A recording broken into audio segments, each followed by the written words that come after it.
મહીસાગર નદી પર પાદરા જંબુસર વચ્ચે આવેલા ગંભીરા બ્રિજના દ્રશ્યો છે, જ્યાં એકાએક બ્રિજ તૂટી જતા અનેક વાહનો નદીમાં ખાબકી ગયા હતા, જ્યારે એક ટ્રક બ્રિજ પર લટકતી હાલતમાં જોવા મળ્યો હતો। ઘટનાની જાણ થતાં તંત્રમાં દોડધામ મચી ગઈ હતી। પ્રાથમિક માહિતી અનુસાર એક ટ્રક, એક બોલેરો અને એક બાઇક સહિત 5 વાહનો નદીમાં ખાબક્યા હોવાના અહેવાલ છે। આ મામલે ખુદ કલેક્ટરે ઘટનાની જાણકારી આપી છે, જ્યારે કોંગ્રેસના દિગ્ગજ નેતા અમિત ચાવડાએ પણ એક્સ પર પોસ્ટ કરીને ઘટનાના વિડીયો શેર કર્યા છે। હાલ બ્રિજ ધરાશાયી થઈ જવાને કારણે મોટા પાયે ટ્રાફિક જામની સમસ્યા સર્જાઈ છે। લોકોના ટોળે ટોળા વળ્યા છે, જ્યારે નદીમાં વાહન સાથે ખાબકેલા લોકો મદદ માટે બૂમો લગાવી રહ્યા છે। જોકે પોલીસ, ફાયર સહિત વહીવટી તંત્રની ટીમ હાલ બચાવ કાર્ય માટે કામે લાગી છે।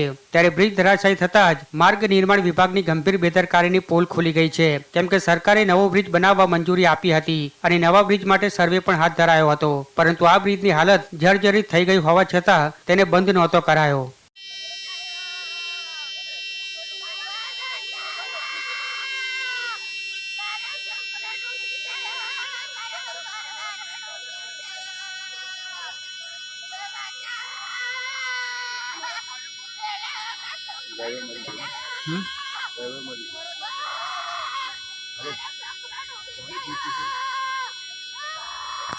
માછી આવે છે,